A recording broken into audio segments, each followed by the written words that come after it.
दोस्तों चलिए आज की वीडियो शुरू करते हैं। दोस्तों वीडियो शुरू करने से पहले मैं आपको एक बात बता दूं कि आपने अभी तक हमारे इस चैनल को सब्सक्राइब नहीं किया हो तो नीचे पर आपको ग्रीन बटन में सब्सक्राइब करके लिखा रहा होगा, इसके ऊपर क्लिक कर लीजिए और साइड में नोटिफिकेशन बेल भी आएगा, उसको भी क्लिक कर लें ताकि आपको मिल सके हमारे अगले वीडियो की नोटिफिकेशन सबसे पहले और आप कुछ नया सीख सके। સૌરાષ્ટ્રની એકમાત્ર સ્કૂલ જ્યાં ટ્રસ્ટી તથા સંચાલકો ડોક્ટર, એન્જિનિયર તથા શિક્ષકો છે એવી Kanabar school of science and commerce. કાર્યક્ષેત્ર ધોરણ 5 થી 10, 11-12 સાયન્સ એન્ડ કોમર્સ. દીકરાઓ અને દીકરીઓ માટેના ઉજ્જવળ ભવિષ્ય માટે વાલીઓની પહેલી પસંદગી Kanabar school of science and commerce. અહીં છે શ્રેષ્ઠ શિક્ષકો દ્વારા મર્યાદિત સંખ્યામાં વિદ્યાર્થીઓ માટે ભણતર, અલગ અલગ સાયન્સ લેબ, કોમ્પ્યુટર લેબ, દીકરાઓ તથા દીકરીઓ માટે અલગ અલગ હોસ્ટેલ સાથે શુદ્ધ સાત્વિક ભોજનની વ્યવસ્થા, ટ્રાન્સપોર્ટેશનની સુવિધા. જી તેમજ નીટની તૈયારી સ્કૂલમાં જ. તો આથી વિશેષ આપ આપના બાળક માટે શું ઈચ્છો તો આજે જ એડમિશન માટે સંપર્ક કરો. Unit 1 Kanabar school of science and commerce, Khamrod ચોકડી, Junagadh bypass, Junagadh. Unit 2 main post ઓફિસની પાછળ, શ્યામ વિદ્યાલય, સરકારી ગોડાઉન પાસે, ગાંધીગ્રામ, જુનાગઢ. નમસ્તે વિદ્યાર્થી મિત્રો, ગયા લેક્ચરમાં આપણે લોકોએ આ ચેપ્ટરની અંદર લુઈસના બિંદુ નિરૂપણ વિશે અભ્યાસ. આજે આપણે એમાં જ વધારે આગળ અભ્યાસ કરતા અષ્ટકના નિયમમાં, પણ એના પહેલાં ફરી પાછું હું તમને થોડીક અગત્યની માહિતી સમજાવી દઉં. દાખલા તરીકે આયોનીય બંધ, પહેલા આપણે આ બંધ વિશે જોઈએ. તો કોઈ ઇલેક્ટ્રોનની આપલેથી બનતા બંધને, ઇલેક્ટ્રોનની આપલેથી બનતા બંધને કયો બંધ કહેવાય? આયનીય બંધ તરીકે ઓળખવામાં આવે. આયનીય બંધને વિદ્યુત સંયોજક બંધ તરીકે પણ ઓળખવામાં આવે છે. આ મેં તમને ગયા લેક્ચરમાં ભણાવ્યું, અગાઉ મેં સમજાવેલું છે, પણ આ પોઈન્ટ એટલા માટે તમને સમજાવું છું કે આ ચેપ્ટરમાં આગળ આની ઘણી બધી મહત્વતા આવવાની છે. ઘણી બધી જગ્યા પર આને આ જ વસ્તુ હોય છે.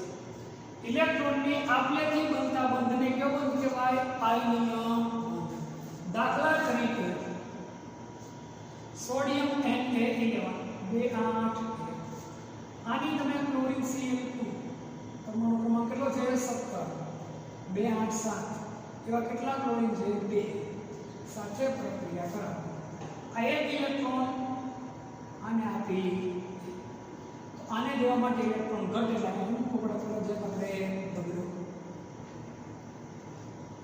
પહેલે ઉપનામ થઈ ગયું એને સોડિયમ ઇલેક્ટ્રોન આપે એટલે વિદ્યુત કેવો બને? ધનમય. અને વિદ્યુત ધનમય બને. અને બીજી એની ખાસિયત શું છે તો કે ઇલેક્ટ્રોન શું કરે? ગુમાવે એટલે પોતે કેવો બનાવે? તો કે ધન આયન. ક્લોરીન ઇલેક્ટ્રોન સ્વીકારે એટલે પોતે કયો આયન બનાવે? તો કે ભાઈ ઋણ આયન. કયો આયન બનાવે? ઋણ આયન બનાવે છે. એટલે આમ લખો છે, ખરેખર આમ લખાય Na+Cl-. સ્વીકારે એટલે ઉપર કયો ભાર આવી જાય? ઋણ. અને મેળવે એટલે કયો ભાર આવી જાય? તો કે સ્વીકારે તો મેળવે એટલે કયો ભાર આવે? તો કે ઋણ. અને ગુમાવે એટલે કયો ભાર આવી જાય? પ્લસ. જેટલા ઇલેક્ટ્રોન ગુમાવે ઉપર એટલા પ્લસ. દાખલા તરીકે બધી એક્ઝામ્પલ જોઈએ આપણે. મેગ્નેશિયમની વાત કરીએ. મેગ્નેશિયમની ક્લોરીન હારે પ્રક્રિયા કરાવો 282 287 તો આ એક કામ થઈ ગયું MgCl. આ પ્લસ 2 થયા, આ માઈનસ 1 રહેવા. આને બદલે મેગ્નેશિયમની તમે ઓક્સિજન હારે પ્રક્રિયા કરો.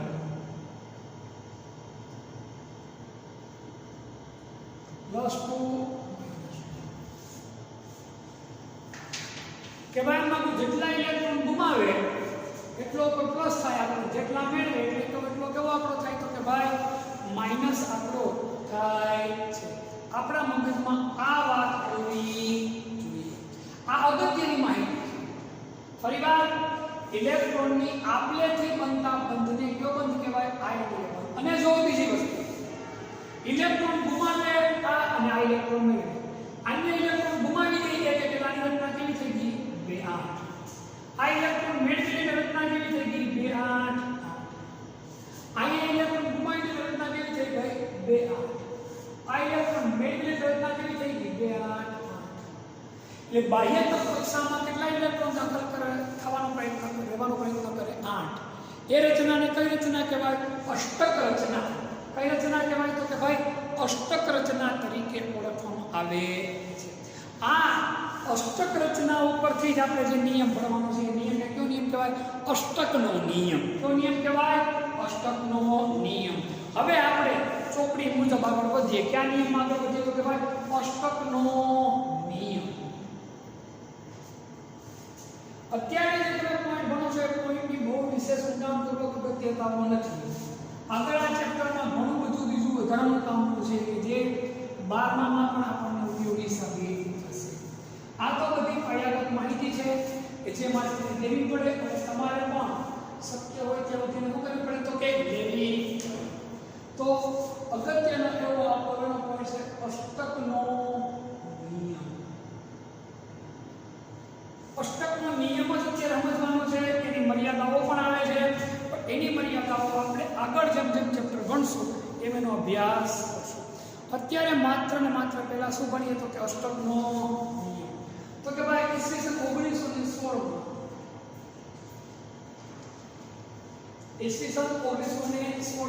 કોસેલ અને લુઈસે આ નિયમ આપ્યો. કોસેલ લુઈસે આ નિયમ કઈ સાલમાં? તો 1916માં. આ નિયમ કોણે આપ્યો? તો કે ભાઈ કોસેલ લુઈસે આ નિયમ આપ્યો. અને કયો નિયમ કહેવાય? તો કે ભાઈ અષ્ટકનો નિયમ. પરમાણુમાંથી શું બને? સંયોજન. આની થોડી વાર પહેલા આપણે સમજાવ્યું છે. પરમાણુમાંથી સંયોજન કે અણુ બને. પરમાણુમાંથી સંયોજન કે અણુ બને. પરમાણુમાંથી શું બને? તો કે ભાઈ સંયોજન બને. કેવું બને? તો કે ભાઈ અણુ બને. ત્યારે એક પરમાણુ બીજા પરમાણુને સાથે ઇલેક્ટ્રોનની શું કરે? તો કે આપ લે.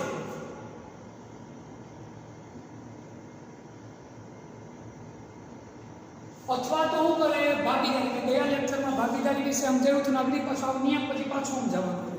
એટલા માટે મેં સમજાવ્યું હતું. એક પરમાણુ બીજા પરમાણુ સાથે ઇલેક્ટ્રોનની આપ-લે કરે અથવા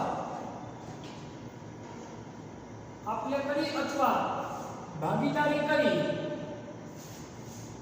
સંયોજાય ત્યારે સંયોજકતા કક્ષામાં કેટલા ઇલેક્ટ્રોન જોવા મળે? 8 ઇલેક્ટ્રોન જોવા મળે છે. ત્યારે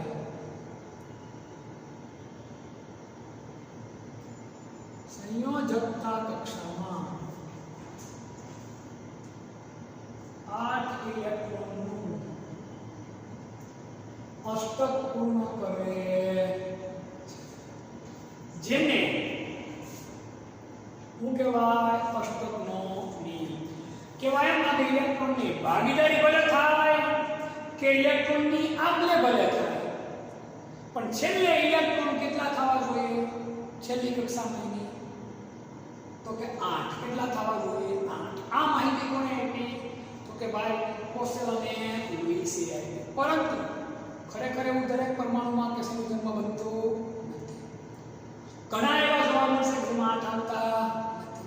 એના એક્ઝામ્પલ આપણે ભણવાના છે, પણ એ હજી આ ચેપ્ટરમાં ભણશું, પણ થોડુંક હજી બીજું ભણી લઈએ પછી. ડાયરેક્ટ આપણે ત્યાં વળી જવું નથી, કારણ કે હું 2-3 બીજા અગત્યના મુદ્દા છે એ આપણે થઈ જાય. અત્યારે માત્ર તમે અષ્ટકનો નિયમ યાદ રાખો. અષ્ટકના નિયમની મર્યાદા હું તમને લોકોને આગળ આ ચેપ્ટરમાં ભણાવીશ. પણ હજી એકાદ લેક્ચરની એના માટે આપણે લોકોએ શું ભણવાનું? કે ભાઈ ભાર ભણવાનું. આવતા લેક્ચરમાં એ વસ્તુ ભણવાની આપણે કદાચ થશે. અત્યારે અષ્ટકનો નિયમ આપણા માટે મગજમાં હોવો જોઈએ. ફરી વાર ઈસવીસન 1900 માં પોસેલ અને લુઈસે આ નિયમ આપ્યો. પરમાણુમાંથી બને સંયોજન બને અથવા હું બને તો કે ભાઈ અણુ બને. ત્યારે એક પરમાણુ બીજા પરમાણુની સાથે ઇલેક્ટ્રોનની શું કરે તો કે ભાઈ આપ-લે કરે અથવા તો શું કરે ભાગીદારી કરે અને સંયોજાય ત્યારે સંયોજકતા કક્ષામાં 8 ઇલેક્ટ્રોનનો અષ્ટક પૂર્ણ કરે. એમ ન લખો તેમ લખો નિષ્ક્રિય વાયુ જેવી ઇલેક્ટ્રોન રચના પ્રાપ્ત કરે. અહીંયા એમ લખીએ આપણે નિષ્ક્રિય વાયુ જેવી ઇલેક્ટ્રોન રચના પ્રાપ્ત કરે તેને શું કહેવાય અષ્ટકનો નિયમ કહે છે. નિષ્ક્રિય વાયુમાં પણ છેલ્લી કક્ષામાં 8 ઇલેક્ટ્રોનથી અષ્ટક પૂર્ણ કરવામાં આવે. આવી માહિતી કોણે આપી તો કે ભાઈ પોસેલ લુઈસે. આમાં ઘણી ખામીઓ આવી છે. એ ખામીઓ આપણે આગળ અભ્યાસ કરીએ. પહેલા હવે આપણે થોડું સહસંયોજક બંધ વિશે અભ્યાસ કરીએ. મેં તમને આવી આયોનીય બંધ સમજાવ્યું. ગયા લેક્ચરમાં આયોનીય બંધ અને સહસંયોજક બંધ સમજ્યા હતા. ફરી પાછો આજે આપણે સહસંયોજક બંધને સમજીએ. અને એ પોઈન્ટ ખરેખર આપણા માટે કામનો. સહસંયોજક ઇલેક્ટ્રોનની ભાગીદારીથી બનતા બંધને ક્યાં બંધ કહે છે? સહસંયોજક બંધ કહે છે. ઇલેક્ટ્રોનની ભાગીદારીથી બનતા બંધને કયો બંધ કહેવાય? સહસંયોજક બંધ કહે છે. જો એક એક ઇલેક્ટ્રોનની ભાગીદારી થાય તો સહસંયોજક સિંગલ બંધ કહે છે. જો एक इलेक्ट्रॉननी भागीदारी थाय तो सहसंयोजक सिंगल बंध કહે છે અથવા તો સહસંયોજક એક બંધ કહે છે. દાખલા તરીકે ક્લોરીન. આ ક્લોરીનના કેટલા ઇલેક્ટ્રોન છે તો કે 7. બીજો આ ક્લોરીન આના કેટલા ઇલેક્ટ્રોન છે તો કે 7. હવે આ બંને વચ્ચે બંધ બની કેટલા ઇલેક્ટ્રોને ભાગીદારીમાં ભાગ લીધો? એક ઇલેક્ટ્રોન. હવે આની પાસે કેટલા ઇલેક્ટ્રોન થઈ ગયા? 8. એવી જ રીતે આની પાસે કેટલા ઇલેક્ટ્રોન થઈ ગયા? 8. હવે બેટા આ વાત થઈ સહસંયોજક સિંગલ બંધ. એવી જ રીતે જો બે ઇલેક્ટ્રોનની ભાગીદારી થાય તો એને શું કહેવાય? સહસંયોજક દ્વિબંધ અથવા ડબલ બંધ કહે. જો બે ઇલેક્ટ્રોનની ભાગીદારી થાય તો સહસંયોજક દ્વિબંધ કહે. સહસંયોજક દ્વિબંધ કહે. શું કહેવાય? સહસંયોજક દ્વિબંધ. દાખલા તરીકે આ ઓક્સિજન, બીજો આ ઓક્સિજન,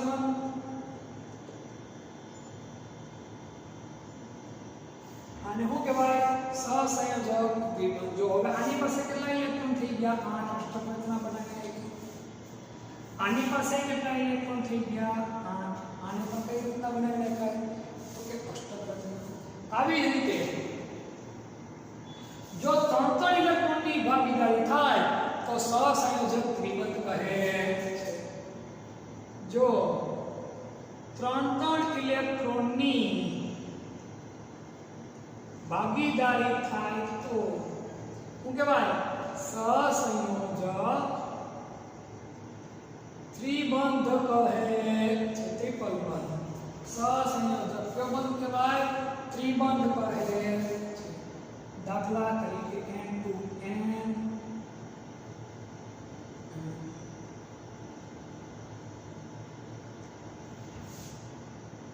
આના 5 ઇલેક્ટ્રોન છેલ્લી કક્ષાના, અને 5 ઇલેક્ટ્રોન છેલ્લી કક્ષાના. કેટલા ઇલેક્ટ્રોનની ભાગીદારી કરી? 3. હવે જો આની પાસે કેટલા થઈ ગયા? 2 ને 3 5 ને 3 8 ઇલેક્ટ્રોન થઈ ગયા.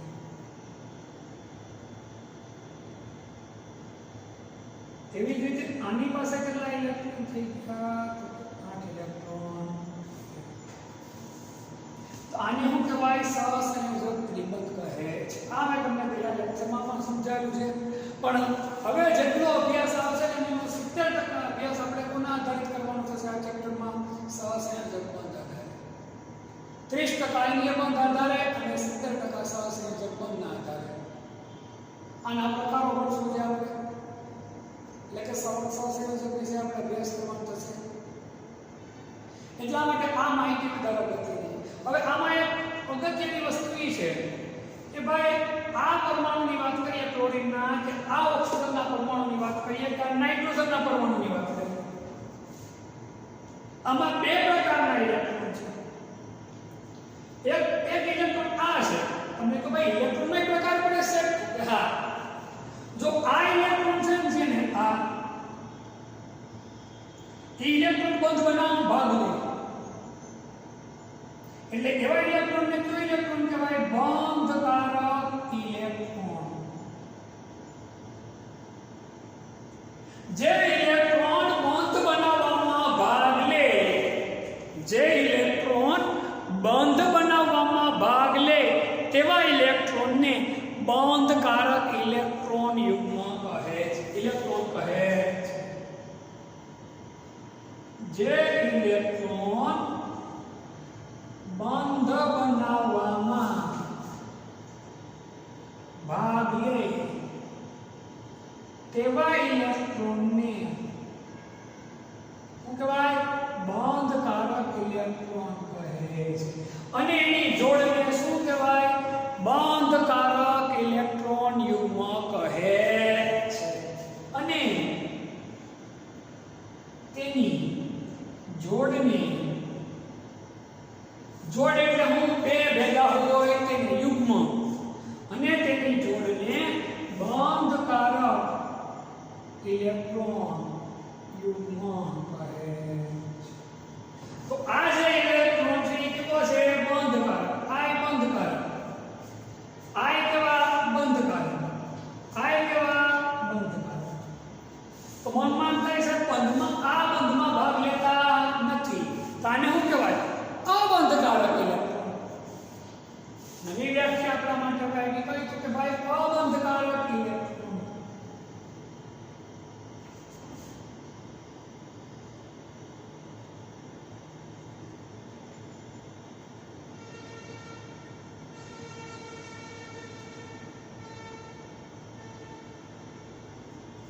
તો ભાઈ જે ઇલેક્ટ્રોન બંધ બનાવવામાં ભાગ લેતા નથી, જે ઇલેક્ટ્રોન બંધ બનાવવામાં ભાગ લેતા નથી તેવા ઇલેક્ટ્રોનને કયા ઇલેક્ટ્રોન કહેવાય? અબંધકારક ઇલેક્ટ્રોન તરીકે ઓળખવામાં આવે છે. જે ઇલેક્ટ્રોન બંધ બનાવવામાં ભાગ લેતા નથી તેવા ઇલેક્ટ્રોનને શું કહેવાય? અબંધકારક ઇલેક્ટ્રોન કહે છે. જે ઇલેક્ટ્રોન બંધ બનાવવામાં ભાગ લેતા નથી તેવા ઇલેક્ટ્રોનને શું કહેવાય? અબંધકારક ઇલેક્ટ્રોન કહે છે. અને એની જોડને, આ જોડ હોય તેને શું કહેવાય? અબંધકારક ઇલેક્ટ્રોન યુગ્મ કહે છે. અને તેની જોડને અબંધકારક ઇલેક્ટ્રોન યુગ્મ કહે છે.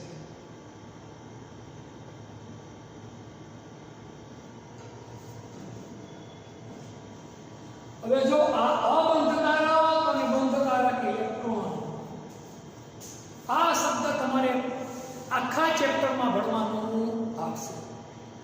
આ બંને પોઈન્ટ પરીક્ષા માટે અગત્યના ગણો કે ન ગણો તમે, પણ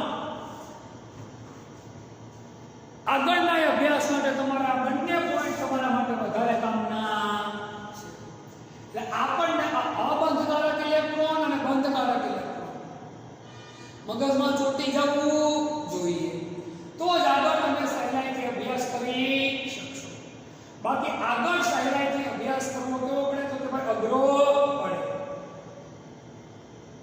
ફરીવાર સહસંયોજક બંધ ઇલેક્ટ્રોનની ભાગીદારીથી બનતા બંધને ક્યાં બંધ કહેવાય? સહસંયોજક બંધ કહેવાય.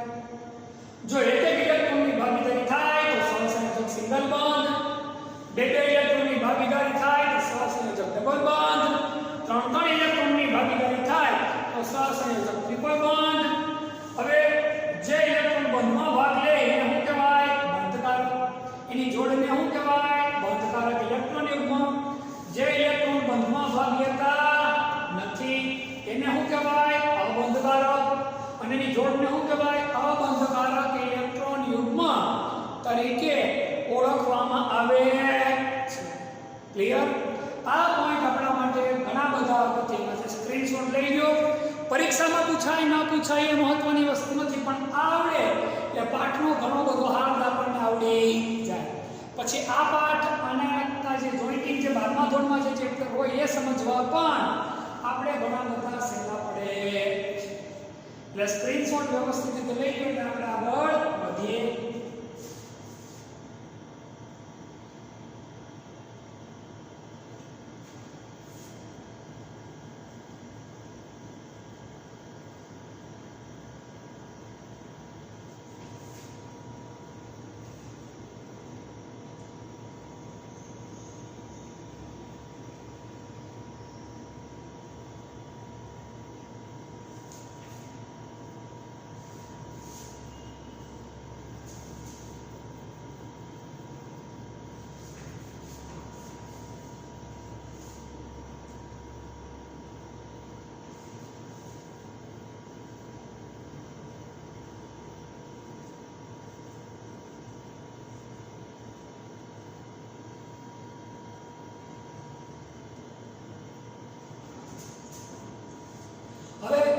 સાદા અણુઓની મૂળિત રજૂઆત. આપણો હવે પછીનો પોઈન્ટ છે સાદા અણુઓની મૂળિત રજૂઆત.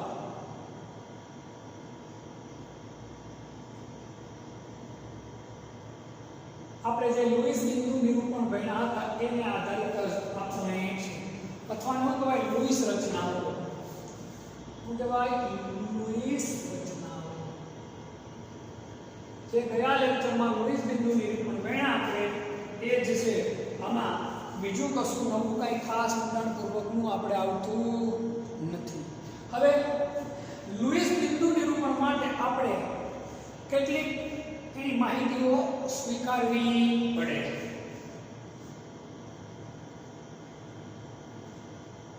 લુઈસ બિંદુ નિરૂપણ માટે નીચેના પગલાઓ અથવા સોપાનો આપણે શું કરવા પડે? સ્વીકારવા પડે. માટેના સોપાનો અથવા તો પગલાં. લુઈસ બિંદુ નિરૂપણ માટે આપણે કેટલાક સોપાનો સ્વીકારવા પડે છે. કેટલીક એના શું કહેવાય? નિયમો એના શું કરવા પડે? આપણે સ્વીકારવા પડે તો જ લુઈસ બિંદુ નિરૂપણ આપણે થઈ શકે. બાકી આપણાથી લુઈસ બિંદુ નિરૂપણ થઈ શકે. એનું પહેલું છે લુઈસ બિંદુ નિરૂપણ મુજબ તમારે કોઈ પણની રચના લખવા માટે સમજો ખાસ રચના લખવા માટે જરૂરી ઇલેક્ટ્રોનની કુલ સંખ્યા રચના લખવા માટે જરૂરી ઇલેક્ટ્રોનની કુલ સંખ્યા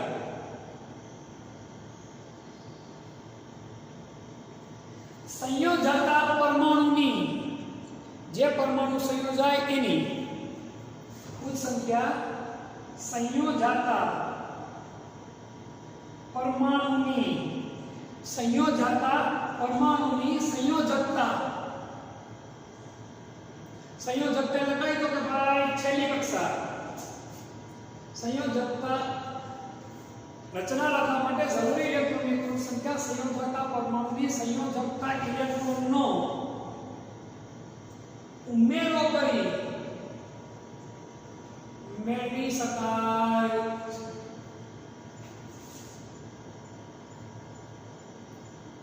તમને મગજમાં ઉતરવું આ પોઈન્ટ નથી. બહુ સહેલું છે. કોઈ પણ બિંદુ નિરૂપણ દાખલા તરીકે હું તમને એક્ઝામ્પલ આપું તમને લોકોને તો કે ભાઈ O2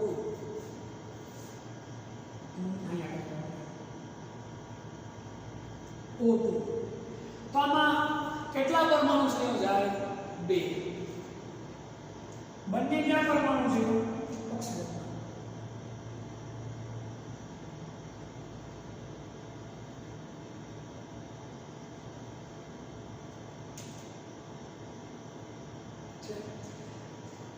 આની છેલ્લી કક્ષામાં કેટલા ઇલેક્ટ્રોન છે સંયોજકતા કક્ષામાં તો કે 6 આની એક સંયોજકતા કક્ષામાં કેટલા ઇલેક્ટ્રોન છે તો કે 6 છે આપણી પાસે તો આના ઉપર કોઈ બિંદુ નિરૂપણ કેમ થાય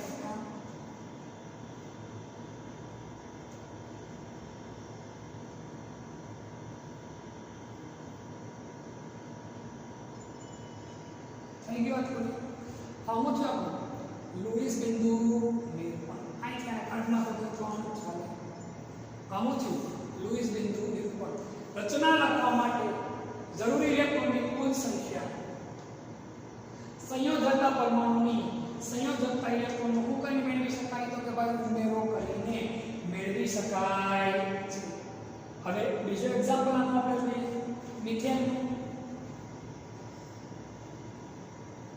CH4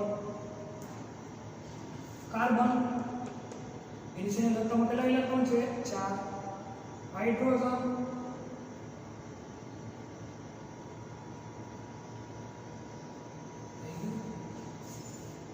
ટૂંકમાં છેલ્લી કક્ષાના જેટલા પરમાણુ છે તે બધી છેલ્લી કક્ષાના ઇલેક્ટ્રોનમાં શું કરવું પડે ઉમેરો કરવો પડે હવે આગળમાં જોઈએ ઋણ આયનનો અર્થ શું અને ધન આયનનો અર્થ શું એ બે વસ્તુ આપણે ખબર હોવી જોઈએ ઋણ આયન માટે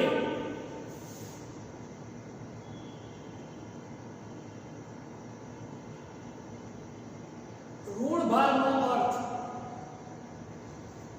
અહીંયા સાદી રીતે S - 2 માં શું થાય સલ્ફરે બે ઇલેક્ટ્રોન શું કર્યા મેળવા Cl - 1 નો અર્થ ક્લોરીને એક ઇલેક્ટ્રોન શું કર્યો તો કે ભાઈ મેળવો શું કર્યો તો કે ભાઈ મેળવો તો એની તો ઇલેક્ટ્રોન દાખલ થાય ઋણ ભારનો અર્થ એટલા ઇલેક્ટ્રોન મેળવ્યા અથવા તો ઉમેરાયા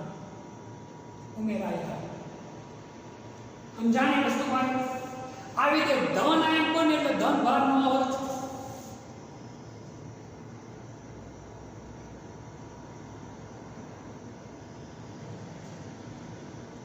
ધન આયન માટે ધન ભારનો અર્થ કેટલા ઇલેક્ટ્રોન શું કર્યા તો કે ભાઈ આપ્યા ગુમાવ્યા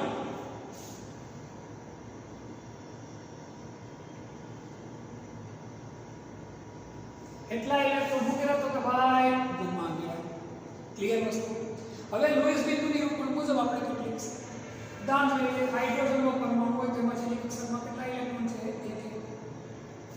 જોઈન્ટ થઈ ગયું ઓઝોન O3 જો આ વિવાદાસ્પદ પરમાણુ છે ઓઝોન O3 આનો અભ્યાસ આપણે 11મા માં કરશું 5મા અભ્યાસ 12મા ધોરણમાં કરવામાં આવશે આપણે સંસ્પંદન બંધારણ ભણશું આપણે ત્યારે આનો અભ્યાસ સાચો કરશું કયા બંધારણમાં સંસ્પંદન બંધારણમાં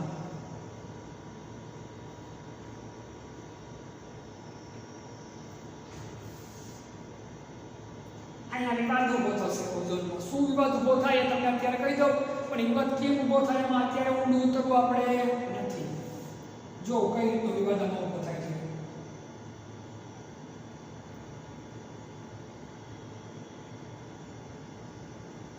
તો જો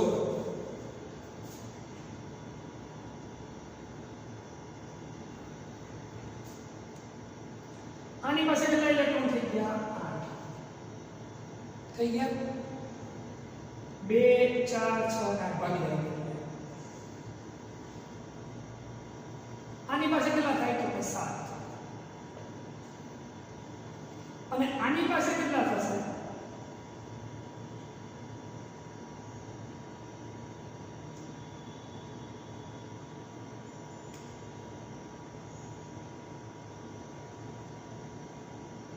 तो 2 4 6 8 8 ને 9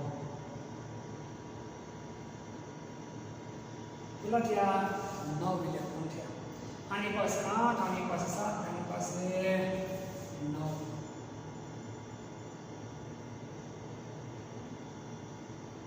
અહીંયા પ્લસ થયું, અહીંયા માઇનસ.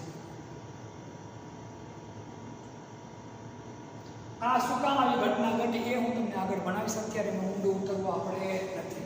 એ બધી જ અષ્ટકના નિયમની શું આવશે તો કે મર્યાદા. એ હું જેમ જેમ આપણે આગળ અભ્યાસ કરશું એમ હું તમને આ વસ્તુ સમજાવીશ. અત્યારે આગળ ઓન ધ સ્પોટ આપણે એમાં કાંઈ જવાની જરૂર નથી. વધુ એક્ઝામ્પલ જોઈ લઈએ. NF3 એમ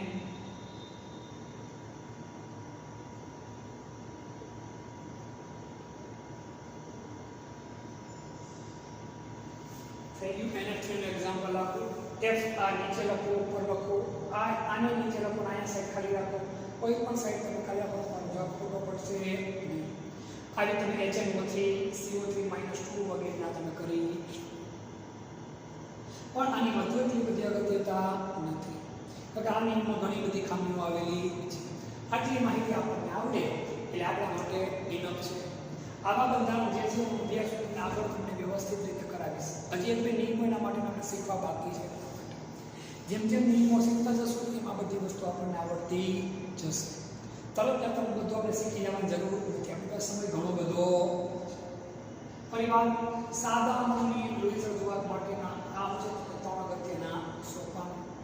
એની આધારે આપણે 2-3 એક્ઝામ્પલ છે જોવાના, એ આપણે જોઈ લીધા. જળીય સ્ક્રીનશોટ લઈ લો એટલે પછી આપણો પોઈન્ટ લઈએ. નિયમનિષ્ઠ ભાર આપણે સમજવાનો પ્રયત્ન કરીએ. નિયમનિષ્ઠ ભાર આપણે પછી પોઈન્ટ આપણે લઈએ.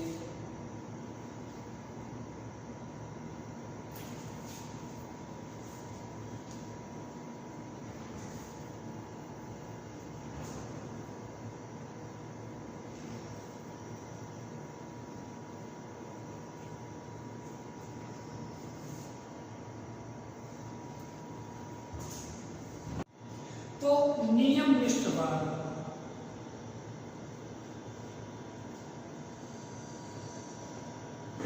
હવે પછી આપણો પોઈન્ટ થશે કે ભાઈ નિયમનિષ્ઠ ભાર. આમાં પણ વધુ ડિટેલમાં ઉતરવાની જરૂર નથી. માત્ર એની આપણે પાછી પાત્રી જ આપણે શું લેશું તો કે સમજ લેશું. અલગ કે મુક્ત અવસ્થામાં રહેલા પરમાણુની સંયોજકતા. આમાં જો ખાસ હોય અલગ કે મુક્ત અવસ્થામાં, અલગ કે મુક્ત અવસ્થામાં રહેલા પરમાણુની સંયોજકતા.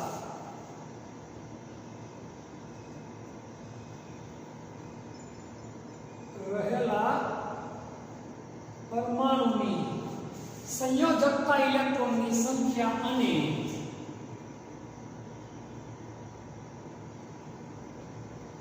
પરમાણુની સંયોજકતા ઇલેક્ટ્રોનની સંખ્યા અને Louis Rachna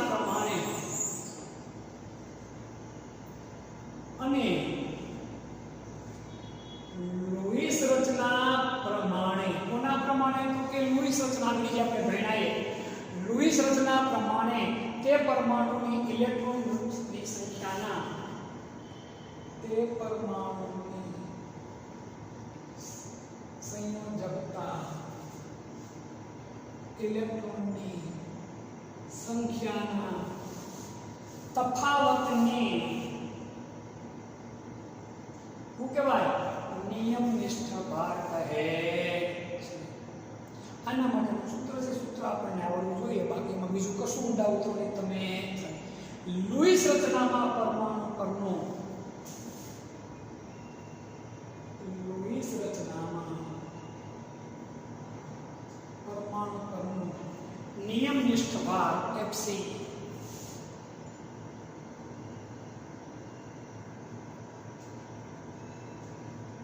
is equal to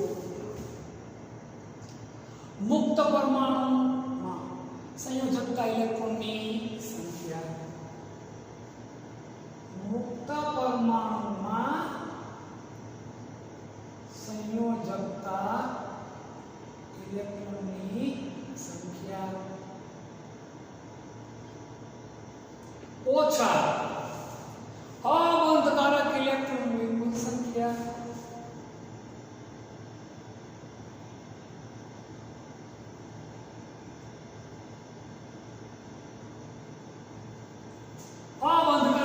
બંધમાં ભાગ લે ને એ થોડી વાર પહેલા મેં જે તમને કીધા એ પોઈન્ટ દરેક જગ્યા પર છે ઓછા 1/2 બંધકારક ઇલેક્ટ્રોનની કુલ સંખ્યા એટલે બંધમાં ભાગ લેતા ઇલેક્ટ્રોનની કુલ સંખ્યા.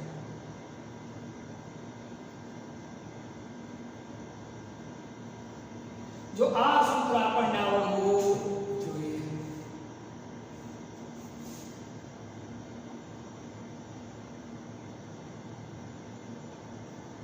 નિયમનિષ્ઠ ભારની વ્યાખ્યા, નિયમનિષ્ઠ ભારનું સૂત્ર આપણને આવડવું જોઈએ. આનું એક્ઝામ્પલ છે ઓઝોનનું. હું તમને એક્ઝામ્પલ કમ્પ્લીટ કરાવી દઉં, પણ એક્ઝામ્પલની વધુ અગત્યતા નથી. એક ખરું નિયમનિષ્ઠ ભારથી હું જાણી શકાય, હું ન જાણી શકાય, એ પોઈન્ટ અગત્યનો છે. પહેલા એ જોઈએ, નિયમનિષ્ઠ ભાર છે અણુનું સાચું ભાર કે અલગીકરણ દર્શાવતી શકતો નથી. ખાસ યાદ રાખજો, નિયમનિષ્ઠ ભાર અણુનું સાચું ભાર અલગીકરણ દર્શાવતો નથી. નિયમનિષ્ઠ ભાર અણુનું સાચું ભાર અલગીકરણ દર્શાવતો નથી. નિયમનિષ્ઠ ભાર અણુનું સાચું ભાર અલગીકરણ દર્શાવતો નથી, પણ સંયોજકતા ઇલેક્ટ્રોનનો માર્ગ એટલે કે રસ્તો જાણવા માટે મદદરૂપ થાય છે. આ ખાસ એની ઉપયોગિતા, સંયોજકતા ઇલેક્ટ્રોનનો માર્ગ જાણવા માટે નિયમનિષ્ઠ ભાર શું છે તો કે ઉપયોગી. સંયોજકતા ઇલેક્ટ્રોન હું તો કે ભાઈ માર્ગ જાણવા માટે આ નિયમ આપણે શું છે તો કે ભાઈ ઉપયોગી સાબિત થાય છે. બીજું, આ નિયમની મદદથી સહસંયોજક બંધ સમાન રીતે લાગુ પાડી શકાય. આ નિયમની મદદથી સહસંયોજક બંધ સમાન રીતે લાગુ પાડી શકાય. આ નિયમની મદદથી સહસંયોજક બંધ સમાન રીતે લાગુ પાડી શકાય. બસ આમાં આટલી જ માહિતી કામની. ઓઝોનનું જે આને આધારે સમજણ છે એમાં આપણે ઊંડું ઉતરવાની કોઈ જગ્યા પર જરૂર નથી, કારણ કે સંસ્પંદન બંધનો તમને સમજાવી એટલે તમને બધી વસ્તુ આવડી જશે.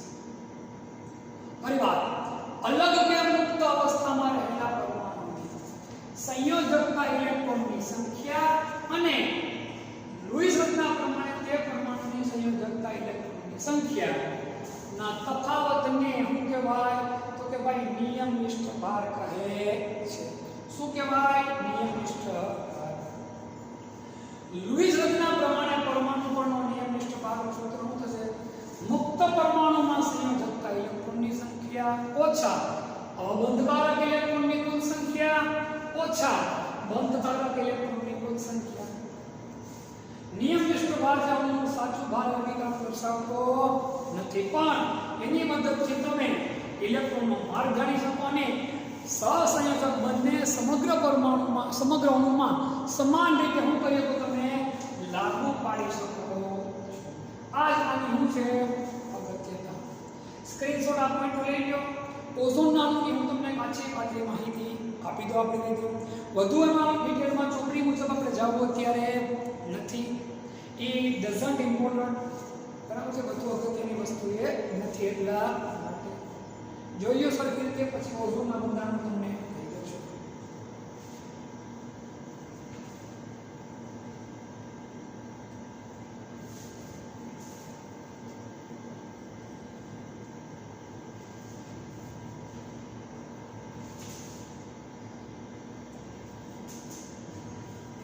ઓઝોન O3, ઓઝોન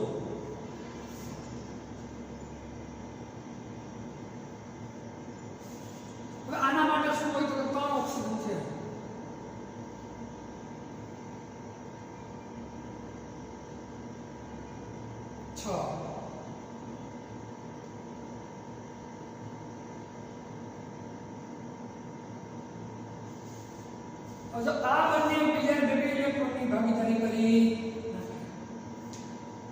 સમજી લો, બહુ સાદી ભાષામાં તમને તો આની કઈ જરૂર જ નથી. હવે આમ કરે તો ત્રણેયને કંઈક ઇલેક્ટ્રોન શું થાય એટલે પછી શું થાય, આની સાથે બે ઇલેક્ટ્રોનની ભાગીદારી કરો તમે, આની સાથે કેટલા ઇલેક્ટ્રોનની ભાગીદારી કરો તમે, એક ઇલેક્ટ્રોનની ભાગીદારી. તો આને ભાગીદારીમાં બે ઇલેક્ટ્રોન, આને પણ એક ઇલેક્ટ્રોન કોને આપ્યો, આને કુલ 3 દીધા, અહીંયા +1 બે આપ્યા એટલે બંને નષ્ટ કરતા પૂરી થઈ ગઈ હતી. વધુ એક બીજો +7 આને એક મળ્યો એટલે અહીં હું કા માઈનસ. ખરેખર આવું બંધારણ ઓઝોનનું શક્ય એટલે બે બીજી રીત આવે કે ભાઈ આની ઉપર નિયમિત ભાર લાગુ પાડી શકાય. આપણે એ સૂત્રનો આમાં ઉપયોગ કરવાની જરૂર એટલા માટે કે આપણે કાંઈ પ્રશ્ન આપણે આવતા જ નથી. હવે આને બદલે જો આમ કરો તો વધારે સરળ થાય, O3 નું બંધારણ બને.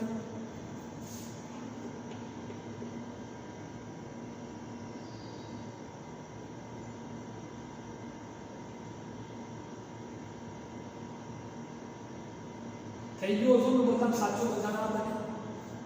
અથવા એમ ન હોય તો પછી આ બનશે